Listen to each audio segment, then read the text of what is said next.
Okay, everybody, I think we can finish up chapter 4 now. He turned about to the orchard side of his garden and began to whistle. A low, soft whistle. She could not understand how such a surly man could make such a coaxing sound.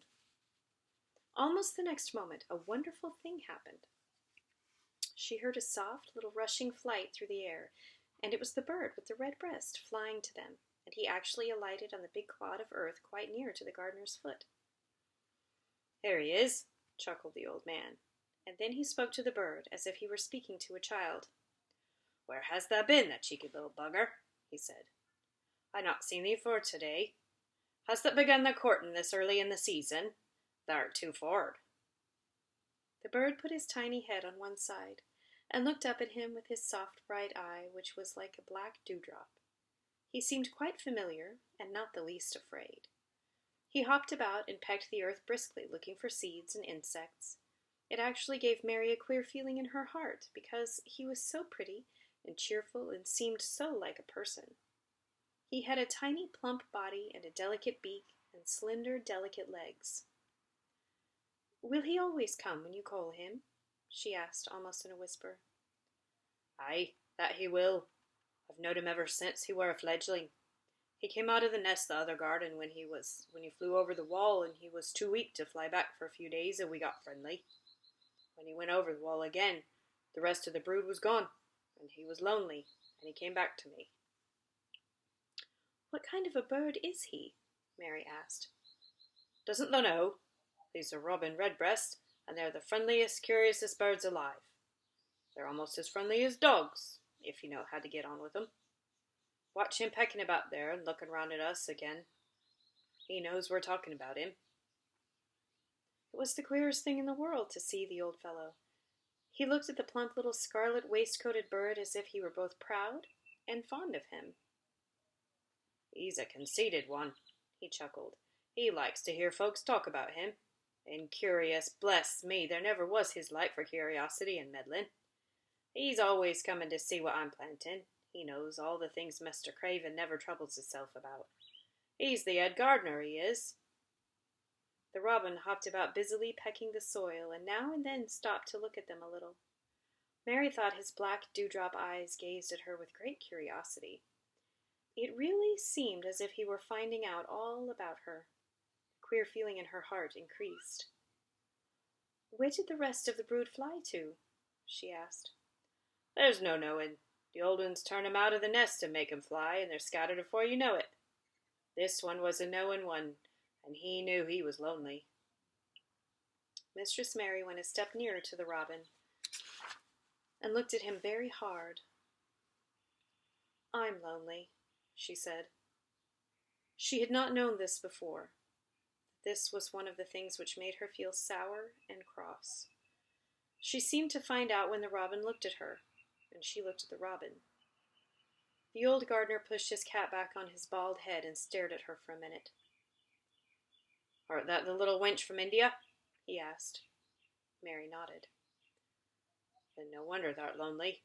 Thou'll be lonelier before thou'st done," he said. He began to dig again, driving his spade deep into the rich black garden soil while the robin hopped about, very busily employed. "What is your name?" Mary inquired. He stood up to answer her. "Ben Weatherstaff," he answered, and then he added with a surly chuckle, "I'm lonely thyself, except when he's with me." He jerked his thumb toward the robin. "He's the only friend I've got." "I've no friends at all," said Mary. "I never had. My ayah didn't like me, and I never played with anyone."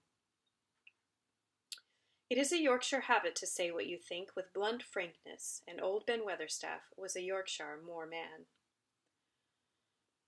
"Thou and me are a good bit alike," he said. "We was wove out of the same cloth. We're neither of us good-looking, and we're both of us as sour as we look. We've got the same nasty tempers, both of us, I'll warrant." This was plain speaking, and Mary Lennox had never heard the truth about herself in her life. Native servants always salaamed and submitted to you, whatever you said. She had never thought much about her looks, but she wondered if she was as unattractive as Ben Weatherstaff, and she also wondered if she looked as sour as he had looked before the robin came. She actually began to wonder also if she was nasty-tempered. She felt uncomfortable. Suddenly, a clear, rippling little sound broke out near her, and she turned around. She was standing a few feet from a young apple tree, and the robin had flown on to one of its branches and had burst out into a scrap of a song. Ben Weatherstaff laughed outright. "What did he do that for?" asked Mary. "He's made up his mind to make friends with thee," replied Ben. "Dang me if he hasn't took a fancy to thee." "To me?" said Mary, and she moved toward the little tree softly and looked up. "Would you make friends with me?"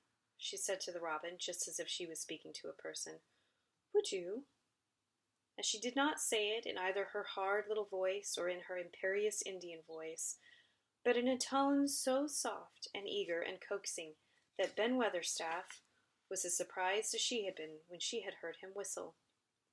"Why," he cried out, "thou said that as nice as any human, and as if that was a real child instead of a sharp old woman. Thou said it almost like Dickon talks to his wild things on the moor." "Do you know Dickon?" Mary asked, turning around rather in a hurry. "Everybody knows him. Dickon's wandering about everywhere. The very blackberries and heatherbells knows him.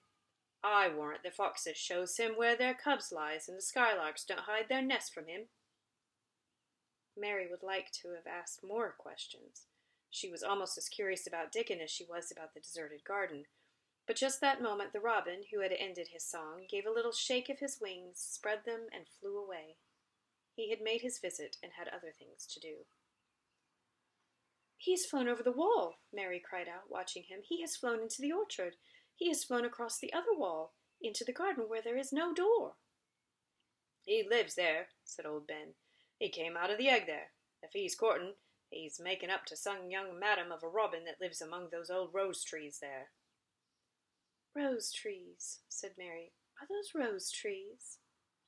Ben Weatherstaff took his spade again and began to dig. "There was 10 year ago," he mumbled. "I should like to see them," said Mary. "Where is the green door? There must be a door somewhere." Ben drove his spade deep and looked as uncompanionable, that's a big word, isn't it? Uncompanionable, as he had looked when she first saw him. "That was 10 year ago, but there isn't now," he said. "No door?" cried Mary. "There must be." "None as anyone can find, and none as is anyone's business. Don't you be a meddlesome wench and poke your nose where it don't got no cause to go. Here, I must go on with my work. Get you gone and play, you. I've no more time." And he actually stopped digging, threw his spade over his shoulder, and walked off without even glancing at her or saying goodbye. And that is the end of chapter 4.